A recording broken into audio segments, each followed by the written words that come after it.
Ayo, kalian sudah cuci tangan belum? Kalau belum, cuci tangan dulu ya, agar kuman dan bakteri tidak masuk ke tubuh kalian.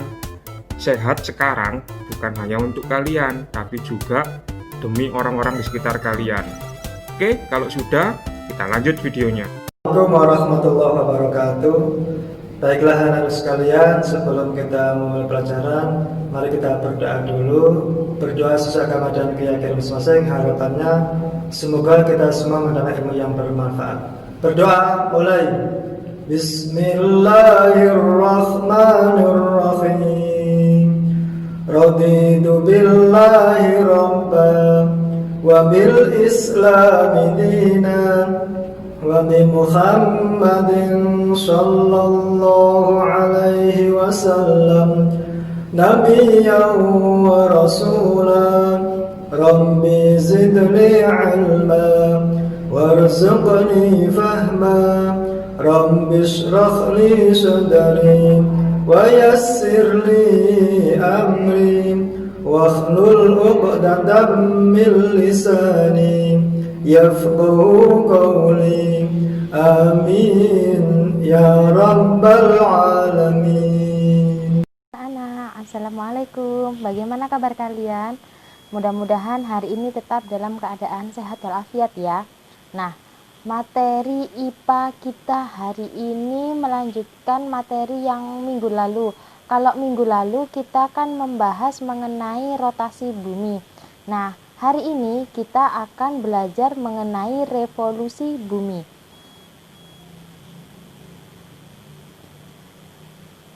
Revolusi bumi adalah peredaran bumi mengelilingi matahari. Jadi, matahari sebagai di pusatnya, sedangkan bumi kita dia akan mengelilingi matahari itu. Kalau minggu kemarin kita belajar bahwa rotasi bumi berarti bumi berkeliling dia mengalami rotasi bumi berputar pada sumbunya atau pada porosnya. Nah, kalau kali ini kita membahas revolusi bumi, berarti bumi itu akan mengitari atau mengelilingi matahari. Bumi dalam mengelilingi matahari pada orbitnya dalam sekali tempuh atau sekali mengelilingi matahari itu dibutuhkan waktu sekitar 365 seperempat hari atau sekitar 366 hari jika dibulatkan. Bidang edar bumi selama mengelilingi matahari disebut bidang ekliptika.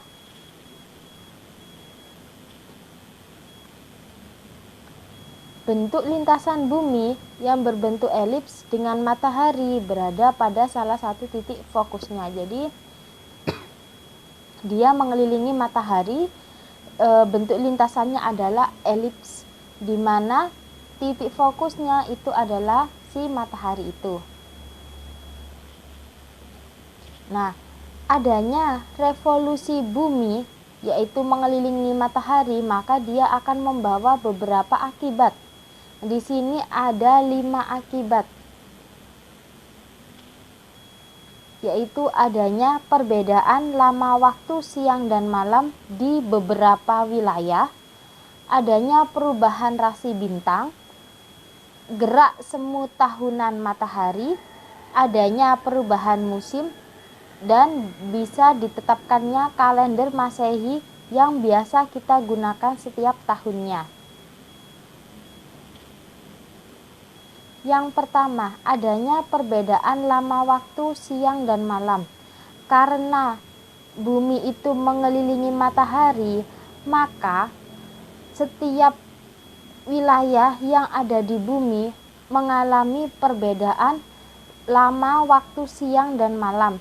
Jadi kalau bumi itu terkena sinar matahari, maka dia akan mengalami waktu siang, sedangkan bagian bumi yang tidak terkena sinar matahari, sebaliknya dia akan mengalami waktu malam. Nah, adanya perbedaan wilayah yang terkena sinar matahari akibat bumi itu berevolusi, maka di dunia ini pasti memiliki waktu siang dan malam yang berbeda. Misalnya kalau di New York itu pukul 7, maka di London perkiraan pukul 12. Kemudian kalau di Moskow itu perkiraan pukul 3, sedangkan di Tokyo itu sekitar pukul 9. Nah, perbedaan lama siang dan malam yang ada di bumi sebagai akibat dari revolusi bumi terhadap matahari, maka ada 3 waktu yang membuat perbedaan lamanya siang dan malam di bumi itu menjadi berbeda-beda setiap wilayah. Misalnya, pada saat tanggal sekitar 21 Maret sampai 23 September, kutub utara berada di dekat matahari, sedangkan kutub selatan terletak jauh dari matahari. Akibatnya apa? Maka belahan bumi utara terpapar sinar matahari lebih lama dibandingkan dengan belahan bumi selatan. Dengan demikian, belahan bumi utara akan mengalami siang selama 24 jam. Sebaliknya, belahan bumi yang selatan akan mengalami waktu malam sepanjang 24 jam karena dia tidak terkena sinar matahari. Jadi dia selalu mengalami malam atau gelap. Sebaliknya di utara, karena terpapar sinar matahari, dia justru waktu siangnya semakin lama. Jadi hampir 24 jam dia mengalami siang. Yang selatan hampir 24 jam mengalami malam. Kemudian beda lagi pada saat 23 September sampai 21 Maret. Kutub utara itu akan berada di paling jauh dari matahari. Sebaliknya, kutub selatan akan terletak dekat dengan matahari. Akibatnya apa? Maka belahan bumi selatan mendapatkan sinar matahari yang lebih lama dibandingkan dengan belahan bumi bagian utara, sehingga belahan bumi bagian selatan akan mengalami siang sekitar 24 jam. Sebaliknya, belahan bumi yang bagian utara akan mengalami malam sepanjang 24 jam. Karena dia terletak jauh dari matahari, dia akan mengalami gelap atau mengalami malam yang panjang, hampir 24 jam dia tidak terkena sinar matahari. Sebaliknya yang selatan hampir 24 jam dia akan terpapar sinar matahari. Nah, kemudian pada saat 21 Maret sampai 23 Desember, jarak matahari ke kutub utara dengan kutub selatan adalah sama, sehingga belahan bumi utara maupun belahan bumi selatan akan menerima sinar matahari yang sama, sehingga seluruh permukaan bumi akan mengalami waktu siang dan waktu malam yang lama dan sama. Jadi pada saat tanggal 21 Maret sampai 23 Desember, kutub utara maupun kutub selatan akan mengalami siang sepanjang 12 jam dan mengalami malam sebesar 12 jam. Jadi imbang antara siang dan malam. Beda pada saat tanggal di luar ini. Kalau di luar ini kan tadi kebalikannya, ada yang mengalami malam 24 jam atau bahkan siang sepanjang 24 jam. Tapi pada saat perkiraan tanggal 21 Maret sampai 23 Desember, kutub utara maupun kutub selatan itu memiliki waktu siang dan waktu malam yang hampir sama atau seimbang. Jadi 12 jam siang dan 12 jam malam.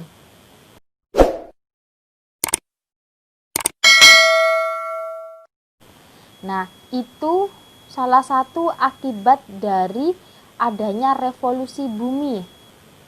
Yang kedua, adanya perubahan rasi bintang. Nah, rasi bintang merupakan kumpulan bintang-bintang yang membentuk pola tertentu. ada rasi bintang Leo, Scorpio. Nah, bintang-bintang di langit jika dia berkumpul, maka kita akan melihat di bumi itu seolah-olah membentuk pola tertentu. Karena adanya revolusi bumi, maka kita juga akan melihat kumpulan bintang itu pada posisi yang berbeda. Akibatnya seakan-akan kita itu bisa melihat perubahan rasi bintang yang dari waktu ke waktu memiliki perubahan atau memiliki perbedaan. Nah, jadi revolusi itu mengakibatkan bintang-bintang terlihat berubah. Padahal sebenarnya tidak, karena kita mengalami revolusi bumi, jadi seakan-akan kita itu melihat bintang-bintang atau rasi bintangnya itu berubah. Yang ketiga, gerak semu tahunan matahari.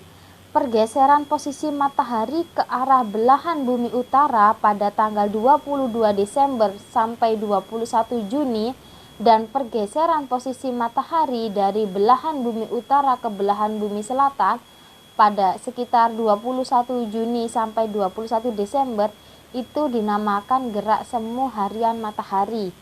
Jadi, karena kita berevolusi dengan sumbu rotasi yang miring, maka kita itu seakan-akan melihat mataharinya yang bergeser. Padahal bukan matahari yang bergeser, tapi bumilah yang mengalami revolusi dalam mengelilingi matahari. Yang keempat, ada perubahan musim. Nah, adanya revolusi bumi pasti kan tadi menyebabkan adanya perbedaan lama waktu siang dan malam di wilayah yang ada di bumi. Nah, begitu juga dengan perubahan musim, karena ada perbedaan paparan sinar matahari yang berbeda antara bumi bagian utara dan bumi bagian selatan, maka hal ini akan menyebabkan adanya perubahan musim.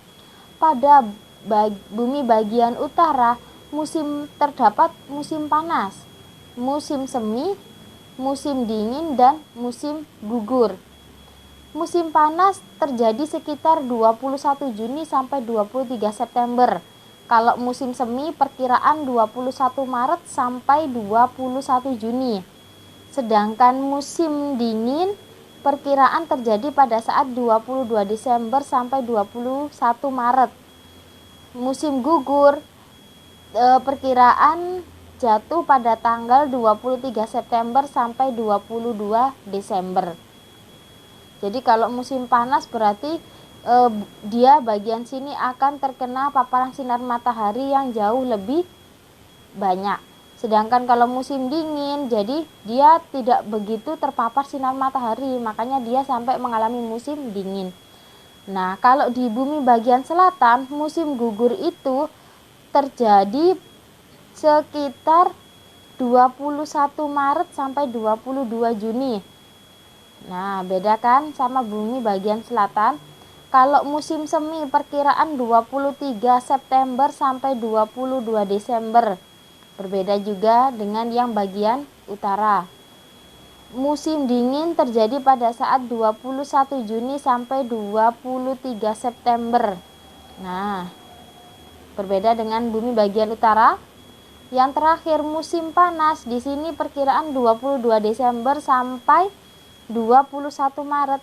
Kalau bagian bumi utara tadi kan sekitar 21 Juni sampai 23 September. Nah, jadi adanya revolusi bumi, maka bumi akan mengalami perbedaan musim di bagian atau wilayah utara dan selatan. Jadi musimnya sama, cuman waktunya yang berbeda.